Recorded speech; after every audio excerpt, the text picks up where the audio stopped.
ورځې وروسته په لمر څه کیږي؟ آیا قیامت را نږدې شوی؟ سلامونه درنو لیدونکو، که غواړئ په دې مهم خبر پوه شئ دا ویډیو تر اخره وګورئ.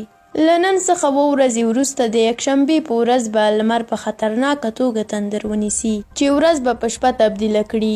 دغه تندر نیونه د جون په 21مه چې روانه یکشنبه کیږي د سهار له 9 بجو څخه د ماسپښین تر 1 بجې پورې دوام کوي. د پاکستان په ډیرې برخو کې به ورځ د ماښام په څیر وي. د لمر د تندر نیولو په وخت کې به پاکستان کې څنګه حالات وي؟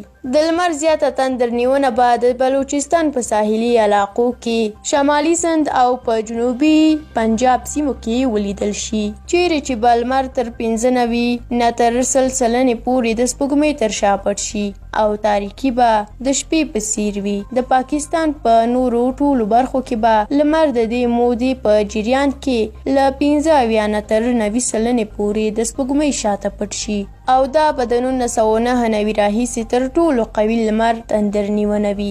او په افغانستان کې به هم د کابل پر وخت د ساعت 9 بجې او 14 دقیقو د لمر تندر نیونه شروع شي.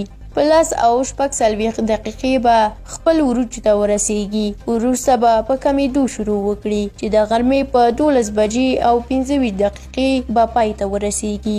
په افغانستان کې به د پاکستان هومره ژور اکلیپس نه وي، خو بیا به هم په خپل عروج کې په ټول افغانستان کې لمر له 15 نه تر 90 سلنې پورې پټ شي. دې ټکو ته باید د لمر د تندر نیونې په وخت کې متوجه اوسو.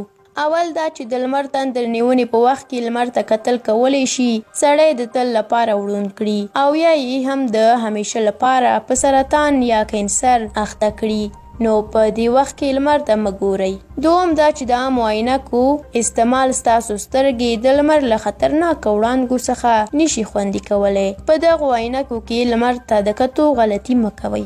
دریم دا چې د سنت نبوي له مخې او قرآن کریم په وینا مسلمانان باید د لمریز تندر پر مهال خدای پاک ته د خپلو ګناهونو توبه وکړي او د کسوف لمونځ ادا کړي. دا هغه لمونځ دی چې زموږ ګران پیغمبر صلی الله علیه وسلم د لمریز تندر په وخت کې ادا کوو.